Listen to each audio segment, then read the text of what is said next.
두 번째 강의 시간이 되었습니다. 첫 번째 강의에서 성경은 세속적 교육, 지성적 교육을 반대하지 않는다라고 하는 것을 말씀을 드렸고, 또 우리가 주의해야 될 부분이 반지성주의를 주의해야 한다라고 생각을 합니다. 훌륭한 목회자로서 지금 활동하고 계시고, 또 앞으로 더 훌륭한 목회자가 되기를 원하는 우리 목회신학대학원 우리 학우 여러분들은 이 지성적인 그런 측면들을 좀 무시하지 않았으면 하는 바람이 있습니다. 조금 더 잘 배워서 목회를 하는데 더 유익한 그런 분들이 되기를 희망을 해봅니다.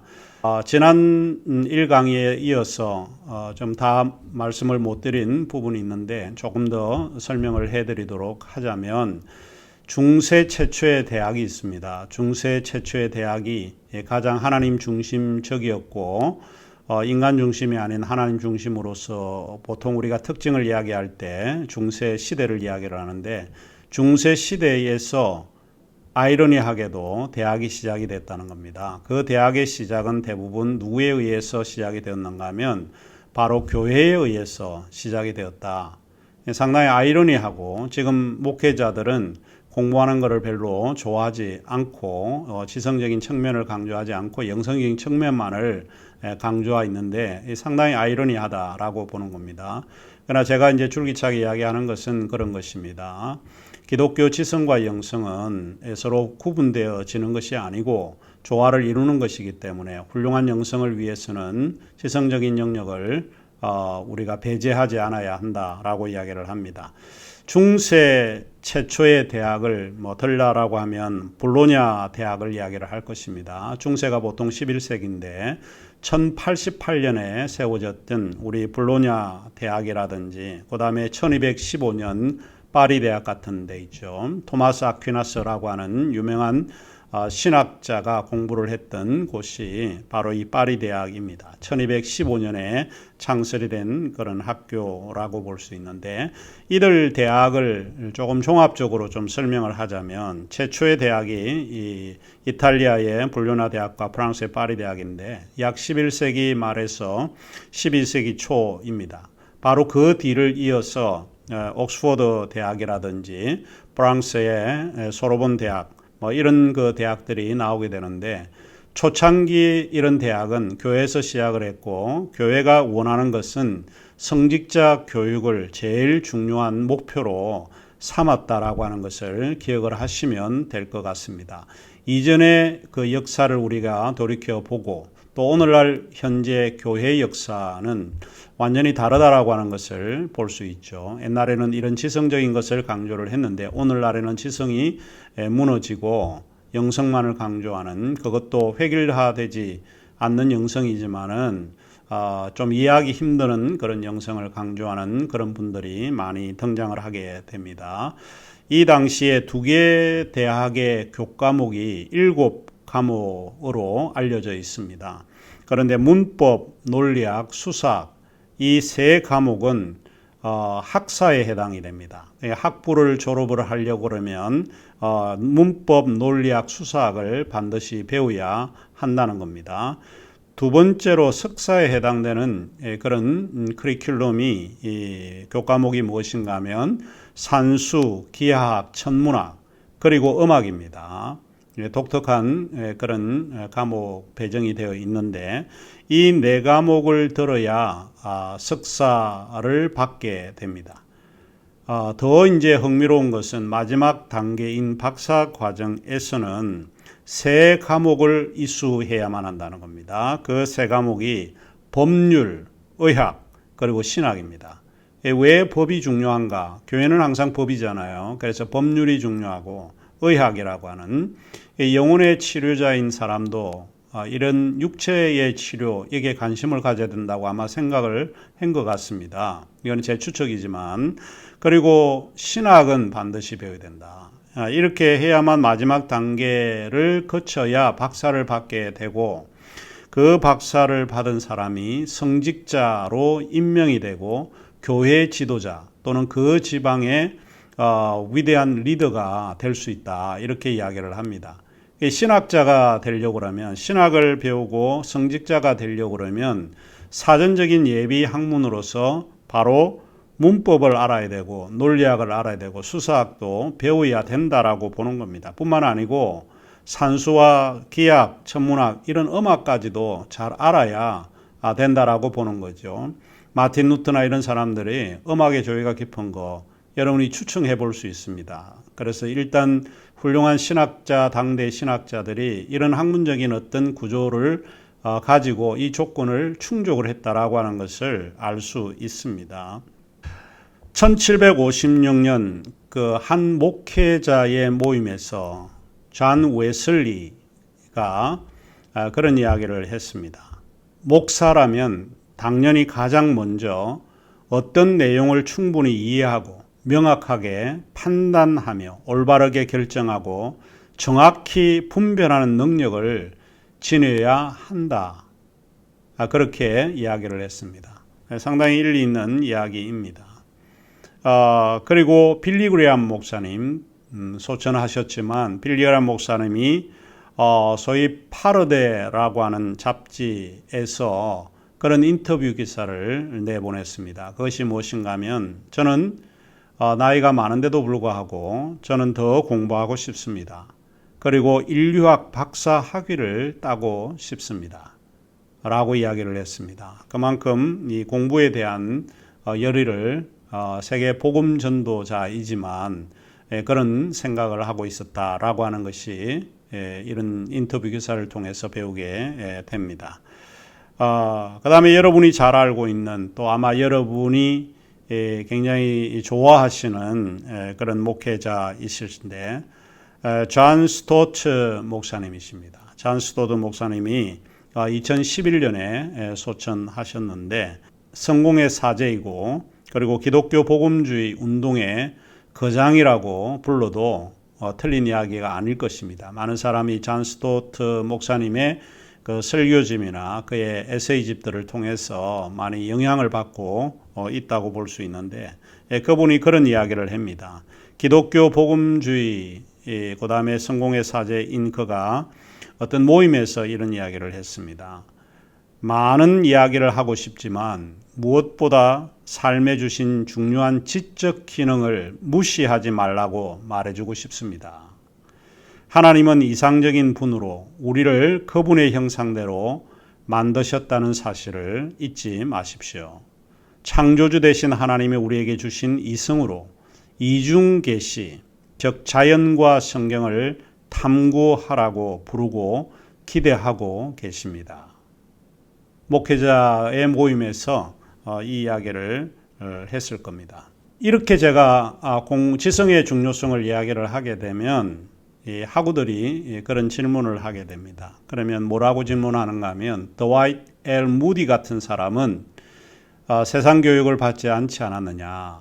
그는 이런 그 지성적 교육하고는 거리가 먼 사람이었지만 하나님이 서시지 않냐. 하나님이 서시는 분은 우리가 생각하는 것과 다르다.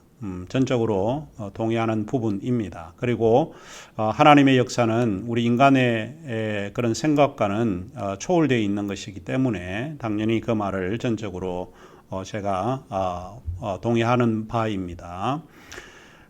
무디는 1837년에서 1899년까지 그러니까 20세기 바로 전에 1년 남겨고 돌아가신 분입니다. 혹시 여러분이 무디 바이블 인스티튜트, 무디 바이블 성경학교 학원이죠.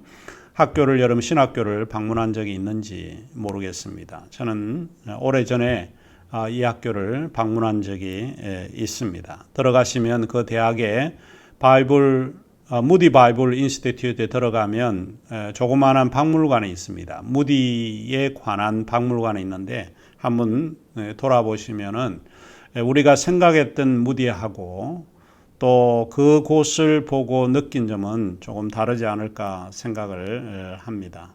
들어가시면 그 대학은 곳곳에 그런 성경 구절들이 많이 기록이 되었다라고 하는 것을 느끼게 될 것입니다.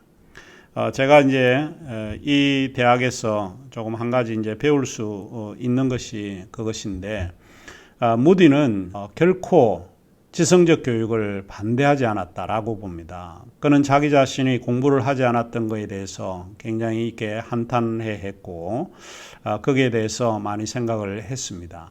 무디는 자기가 가진 한계가 바로 이런 것이다라고 생각을 하고, 그가 학교를 세웠습니다. 그 학교를 세울 때에 신문 기사를 제가 읽어본 적이 있는데, 그것이 무엇인가 하면 앞으로 올 시대는 이런 교육을 받은 사람이 자기보다 더 많은, 더 훌륭한 하나님의 역사하심을 통해서 드러나게 될 거다라고 하는 그런 희망을 가지고 그 학교를 창설했습니다. 제가 여러분에게 이야기하고자 하는 것은 그것입니다. 세상적인 교육을 받지 않았다고 해서 공부를 놓은 것은 아닙니다. 그러니까 여러분이 오해하지 않으시면 좋을 것 같은데, D.L. 무디의 도서관을 방문을 하셨냐 하는 것입니다. 그가 얼마나 복음을 위해서 책을 많이 읽었나 하는 것을 우리가 알 수 있습니다.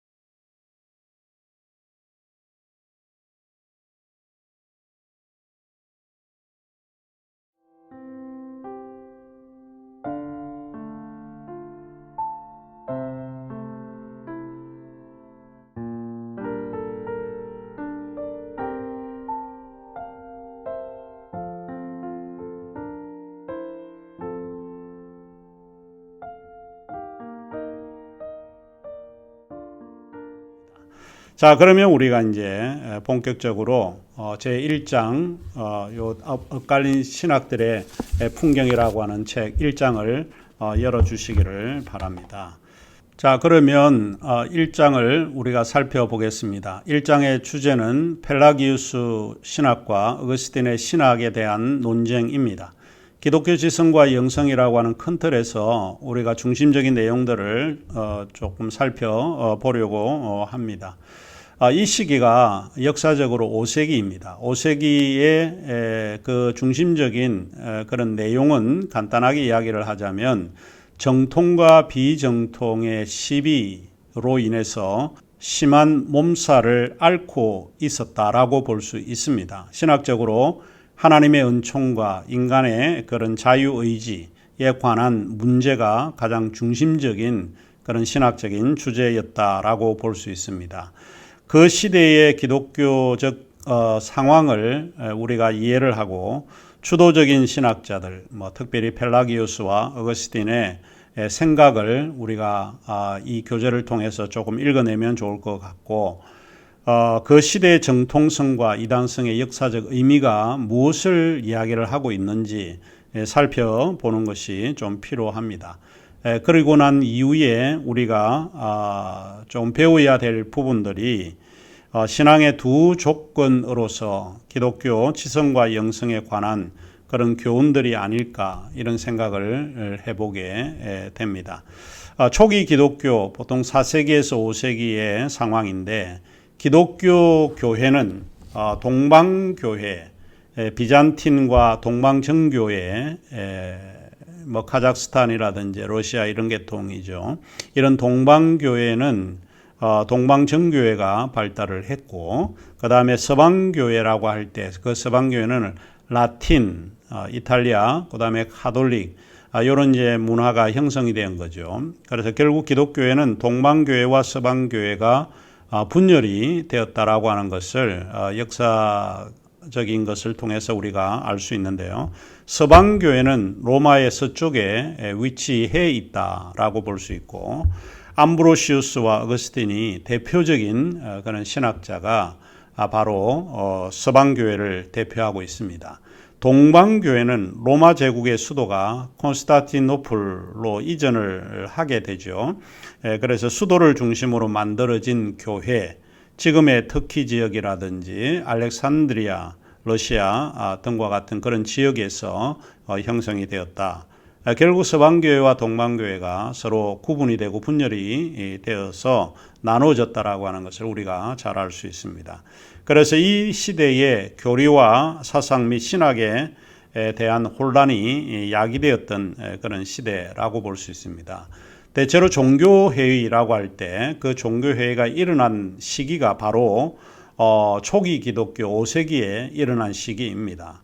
예수 그리스도가 돌아가시고 제자들이 복음을 전하고 교회를 설립하고 세우고 난 이후에 또 교보학자들이 그 뒤를 이어갔습니다. 그리고 난 이후에 여러 가지 이제 이 신학적으로 혼란스럽고 문제가 일어나기 때문에 이 시대의 신학적인 명료성을 위해서 함께 노력하고 논쟁이 일어난 그런 시기를 우리가 보통 이제 5세기라고 생각을 하시면 됩니다. 이 시기에 가장 많이 일어났던 것이 종교회의입니다. 회의가 많다는 것은 뭘 의미할까요? 명확하지 않다는 뜻이잖아요. 어느 누가 책임이 있나 책임이 없나 누가 어떻게 할 것인가 라고 하는 것을 위해서 모임을 보통 하고 있는데 회의가 많으면 뭐 좋은 건 아니겠죠. 아무튼 종교회의가 이 시대에 일어났습니다.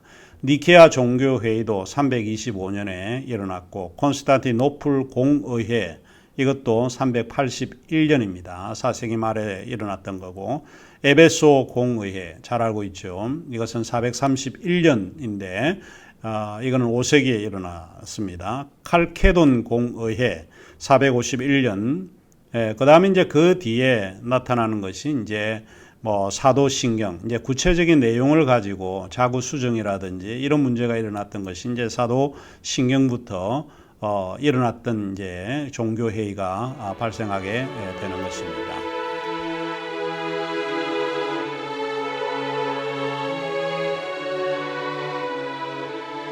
자, 그러면 이제 먼저 우리가 펠라기우스를 생각을 해보겠습니다. 펠라기우스 그러면 어떤 인물로 여러분이 생각을 합니까?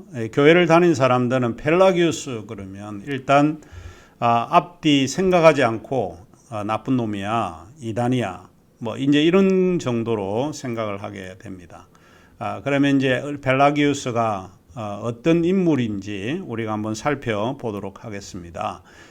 펠라기우스는 학자적 이미지와 날카로운 지성적 모습을 지닌 그런 인물로 알려져 있습니다. 펠라기우스의 이단 단죄가 431년 에베소 공회에서 일어났거든요. 펠라기우스는 사실 브레테니쿠스 혹은 브리테누스 사람으로 기록이 되었기 때문에 펠라기우스는 아마도 영국 택생의 사람일 거다라고 추정을 하고 있습니다. 리저라고 하는 이 펠라기우스를 연구하는 신학자의 보고에 의하면 펠라기우스는 훌륭한 가문에서 출생을 했고 성장을 했다라고 이야기를 하고 있습니다. 그는 고전문학과 철학의 훈련을 받았던 인물이었고 교부들 가운데 그는 이미 폭넓은 독서를 통해서 많은 사람들에게 조금 알려졌던 그런 사람이라고 볼 수 있습니다. 40년 동안 어거스틴과 함께 지냈던 절친 동료 수도성이 있었는데 그 수도성이 북아프리카 칼라마의 주교로 활동을 했던 포시디우스가 이 펠라기우스의 그런 문제를 지적했던 최초의 사람이라고 볼 수 있습니다. 포시디우스는 펠라기우스를 이야기를 할 때 아주 교묘하고 해로운 화술로서 글을 쓰고 공식 석상에서나 개인의 집에서나 할 수 있는 곳이라면 어디서든 이야기하는 노련한 논객, 소위 디스퓨탄스라고 이야기하는 소위 노련한 논객이었다라고 이야기를 했습니다. 이 고약한 사람들이 사도들마저 그들의 사악함으로 기울이게 하려고 열심히 작당했기 때문에 아프리카의 거룩한 주교회는 로마의 거룩한 주교회에게 가톨릭 신앙으로부터 이단을 물리치고 단죄해야 한다 있다라고 사람들을 설득했던 인물입니다. 이만큼 펠라기우스가 당시에는 상당히 아주 위험한 그런 인물로 알려져 있던 것 같습니다. 펠라기우스에 대한 기록은 흥미롭게도 역사학자이신 콜링우드의 영국의 5세기 역사에 나옵니다. 그게 등장을 하고 있는데 그는 이렇게 이야기를 하고 있습니다. 펠라기우스는 세련되고 교양이 있는 평신도이고 딱히 뭐라 말하기는 힘들어도 우아한 인품을 지녔고 그가 가는 곳마다 사랑과 존경을 받았을 뿐만 아니라 조용하면서도 웃음을 띤 수줍어하는 사람이었다. 이게 이제 콜링우드가 영국의 5세기의 역사를 이야기를 하면서 기록을 했습니다. 펠라기우스의 전문 신학자인 데오드르 브룬이라고 하는 신학자는 이렇게 이야기를 합니다. 펠라기우스의 글들과 편지들은 그가 탁월한 교육을 받았다는 것을 증명하고 있다. 그렇게 그가 기록을 하고 있습니다. 간단하게 이야기를 하자면 펠라기우스는 그리스도인의 도덕적 실천을 강조한 인물이라고 볼 수 있고요. 그럼에도 불구하고 그는 아마도 형식적인 면에서 신앙 공동체에 결코 속하지 않은 인물, 자유로운 그런 인물로 알려져 있다고 볼 수 있습니다. 왜냐하면 그는 매우 금욕적인 삶의 방식을 강조했기 때문에 그러지 않았을까 생각을 합니다. 금욕적인 그 삶의 방식을 의심 없이 받아들였던 그런 견지에서 그를 수도사의 직함이라고 하는 그런 직함을 가지고 사람들에 의해서 불려졌을 것이라 봅니다. 오로시우스와 교황 조시무스는 나중에 그를 단순히 평신도라고 부르기도 했다고 합니다. 이런 점에서 펠라기우스는 결코 사제나 성직자로 안수를 받은 적이 없는 것으로 보입니다.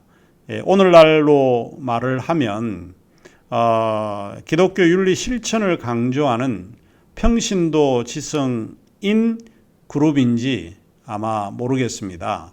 그렇게 이해를 하면 이 펠라기우스를 더 쉽게 이해하지 않을까 싶습니다. 이는 펠라기우스가 다른 모습보다는 일종의 도덕개혁자였기 때문에 그렇습니다. 어거스틴에 대한 공격을 하는 것을 보면 거의 모럴 리포머처럼 이야기를 하고 있거든요. 도덕개혁자처럼 이야기를 합니다.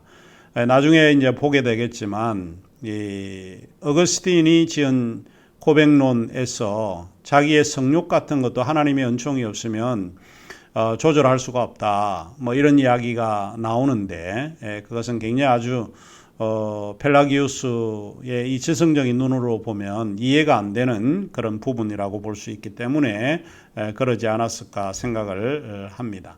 자, 그러면 우리가 펠라기우스의 사상에 대해서 조금 살펴보도록 하겠습니다. 이것은 세 번째 강의에서 펠라기우스의 사상과 어거스틴을 좀 살펴보겠습니다.